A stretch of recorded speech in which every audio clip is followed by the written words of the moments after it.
Everyone thinks VW's diesels passed emissions tests fairly, but engineers proved the cars could sense a lab and cheat it. One buried line of engine code that faked VW's clean diesel numbers and triggered a $30 billion collapse. So why fake it at all? VW bet its entire US growth on clean diesel. It was sold as high mileage and low emission, a supposed win-win. But diesel hides a dirty secret. The same hot, high-pressure burn that gives you power and great miles per gallon also cooks the air into nitrogen oxides.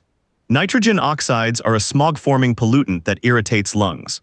Clean, powerful, and efficient all at once is a genuine engineering conflict. You cannot simply have all three. Chasing that impossible promise, VW eventually shipped the cheat across roughly 11 million cars worldwide. Here's the trap they walked into. Start with the villain. Meet nitrogen oxides, call it NOx, the exhaust gas that builds smog and inflames airways. The US EPA regulated NOx tightly, tighter than Europe did at the time. A diesel that sailed through in Germany could still fail in America. That is the wall VW ran into. Now the physics. To make a diesel efficient, you burn fuel hot and lean. Hot lean burning is exactly what forges NOx. Cut the NOx and you tend to lose the very efficiency you were bragging about. So how does anyone clean it up? Engineers had two honest tools and both cost you something. The first sprays a fluid into the hot exhaust that chemically breaks NOx down into harmless nitrogen and water. That fluid is a urea solution sold as AdBlue, and the system is called SCR or selective catalytic reduction. It works, but it means an extra tank the driver has to refill, plus added cost and packaging. The second tool skips the fluid. It uses a special filter that grabs NOx while you drive, then periodically burns off what it caught. That trap works too, but the cleanup cycle dumps extra fuel, so your mileage slips and the car feels less peppy. See the bind. Every real path to low NOx costs money, hurts fuel economy, or saps performance. Sometimes all three. VW's whole pitch was that its diesels dodged that tax. Same low emissions, same great mileage, same fun to drive, no compromise. There was just one problem. Honestly, they couldn't beat the trade-off. The chemistry doesn't negotiate. And that raises the uncomfortable question. If the machine couldn't deliver the promise, what could? Here's the answer, and it wasn't a part you could hold. The cheat was software. Every modern engine is run by a small computer, the engine control unit or ECU. It decides thousands of times a second how much fuel to inject and how hard to run the emissions cleanup. VW's engineers taught that computer a trick. Recognize when it was being tested and behave differently. So how does a car know it's in a lab?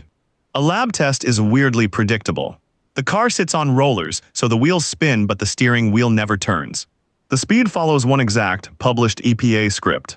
This speed at this second every single time. And it runs for a fixed length. The ECU watched for that fingerprint. Steering angle at 0. Speed tracing the known lab curve. Duration matching the official cycle. The software concluded, I'm being tested. And in that moment, it flipped into a clean mode. It turned the NOx controls all the way up, so the tailpipe read spotless. The car passed beautifully. Then you drove out of the lab. The steering wheel moved, the speed went off script, and the software quietly switched back to road mode. Now it dialed the emissions controls down to protect performance and fuel economy. Two personalities, one car, and only one of them ever showed up for the test. This is the part that makes Dieselgate different from a faulty part. Nothing was broken. The machine worked exactly as designed. It was designed to lie. Which forces the real question, how big was the gap between the two modes? So how big was the lie? On the road, these cars pumped out up to 40 times the legal NOx limit. Not 40% more. 40 times. Brake time equals 0. 6 is / a car that whispered clean on the rollers was, in traffic, roughly 40 times over the line the EPA had drawn. Say that number out loud. 40 times. Because it's the whole scandal in 2 characters. And here's the trade the software was actually making on your behalf. Every extra puff of NOx bought something. A little more punch off the line, a few more miles per gallon. A car that felt exactly as good as the brochure claimed. The pollution was the currency VW spent to buy back the performance the honest fixes would have taxed away. The driver got the fun car. The air paid the bills. Now scale it. This wasn't a handful of prototypes or one bad batch. The same cheating logic rode inside roughly 11 million vehicles worldwide. Around 500,000 of them on U.S. roads. Sold from about 2009 through 2015. For 6 years, on highways and school runs and commutes across continents, millions of cars each quietly ran 40 times dirtier than their own paperwork swore they were. Multiply one car's gap by 11 million and you get a genuine public health problem, hiding in plain sight. Invisible because the thing doing the hiding was a few lines of code. Which leaves one question standing. If it was buried in software and passed every official test, how did anyone ever catch it? It started with people who weren't even hunting for fraud. In 2014, a nonprofit called the ICCT teamed up with researchers at West Virginia University to road test a few diesels. They clamped portable sensors to the tailpipe and just drove. They expected the cars to look clean, maybe to prove US diesels were an example for Europe. Instead, the numbers made no sense. On the road, emissions ran wildly higher than the same cars showed in the lab. Not a rounding errors. A chasm. That gap was the smoking gun. Regulators moved next. The EPA and California's Air Board, CARB, or the California Air Resources Board, pressed VW for an explanation. They ran tests and asked questions the company kept trying to wave away with talk of technical glitches. The pressure built for over a year. Then in September 2015, the EPA issued a formal notice of violation. A public accusation that VW had installed a defeat device. Brake time equals 0, 6 is /cornered with the evidence laid out. VW admitted it. The cars really did carry cheating software. The fallout hit fast and hard. According to news reporting at the time, Chief Executive Martin Winterkorn resigned within days, saying he was stunned by the misconduct. VW's stock cratered as tens of billions in market value evaporated almost overnight. And it didn't stop at money or one resignation. Criminal investigations opened on 2 continents, and prosecutors went after individuals. Engineers and executives were charged, and several were later convicted or pleaded guilty over their roles. A scandal that lived quietly inside a computer chip had finally spilled into courtrooms and headlines. But the bill was only starting to come due. So how did one line of logic end up costing $30 billion? Here's where the code turns into a crater. In the US alone, VW agreed to around $25 billion in settlements.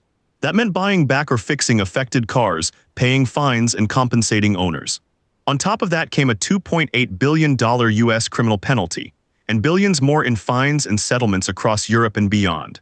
Add it up and you clear $30 billion. A $30 billion tab traced back to logic that lived on a chip. And now the master loop closes. This was never one rogue engineer sneaking in a line at midnight.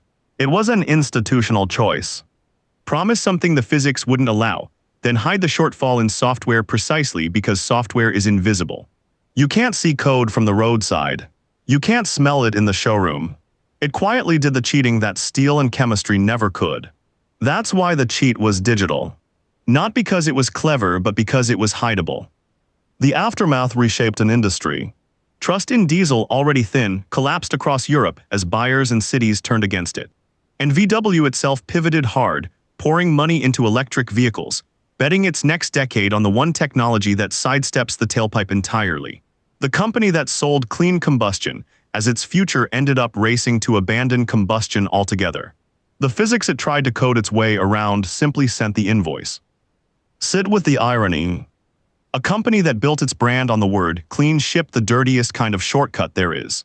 A lie you couldn't see. One line of code, a $30 billion bill, and a lesson that outlives the cars. When you promise what the physics won't deliver, the gap doesn't vanish. It just waits hidden until someone straps a sensor to the tailpipe. Next, we open the box on the technology VW ran toward. How an electric vehicle battery actually stores and releases its charge. This video is educational, not investment or legal advice.